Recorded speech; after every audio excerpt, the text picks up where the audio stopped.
An overnight drone strike on a U.S. base in Syria has killed several Kurdish-led forces. No American casualties have been reported. This comes after the U.S. and the U.K. launched airstrikes on Houthi targets in Yemen on Saturday. One day earlier, the U.S. carried out an air assault in Iraq and Syria, targeting other Iranian-backed groups in retaliation for the attacks that killed 3 U.S. troops in Jordan. CBS News national security correspondent David Martin is at the Pentagon for us. David, good to see you. What have you been able to learn about this overnight attack in Syria?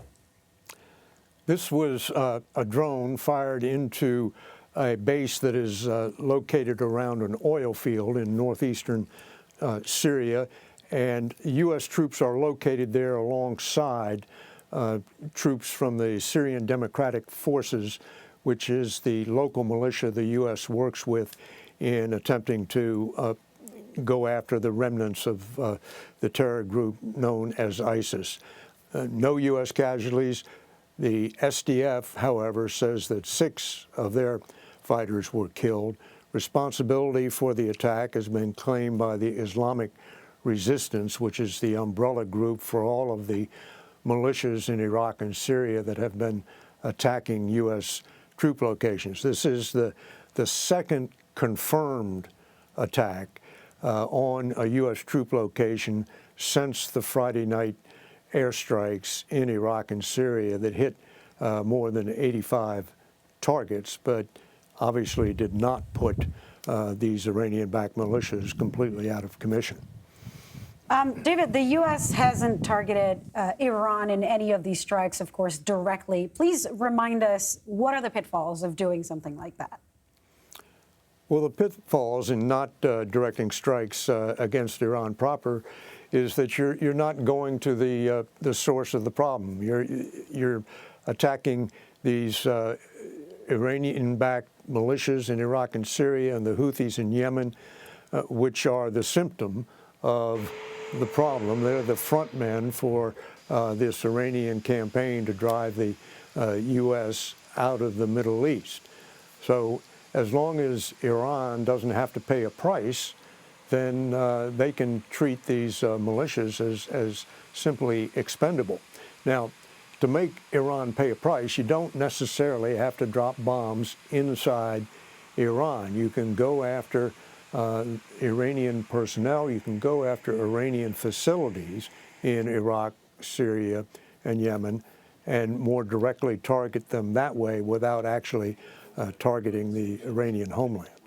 You know, David, in the fall, our colleague Holly Williams had an interview with the foreign minister of Iran, who presented the idea that, yes, Iran supports these different groups, or at least didn't dispute that notion, but claimed that control is not direct and they're acting independently. So Iran really has no ability to rein them in once they are set up. Is that a credible claim, or does Iran have lines of communication where they're, in essence, issuing orders to these groups?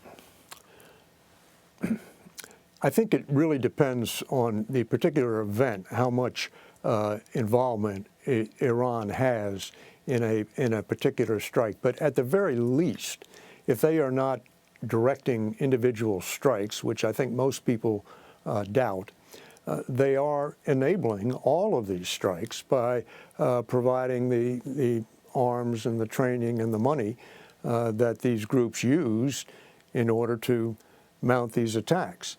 And in the case of the attacks against shipping in the Red Sea, there is intelligence that shows that this Iranian auxiliary ship, that's what it's called, we would call it a spy ship, located in the Red Sea, is transmitting information on the identities of these commercial ships as they pass through the Red Sea.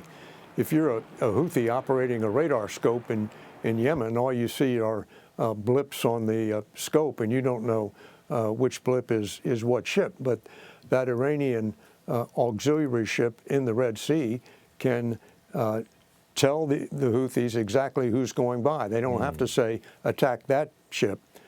They can just give them the intelligence and let the Houthis take it from there. I'm sure some conversations have been had in the Pentagon there about whether to put that ship at the bottom of the sea. So far, as you told us last time we chatted like this, that would be viewed as an act of war, and so far the U.S. does not want to go quite that far. David Martin, thank you very much.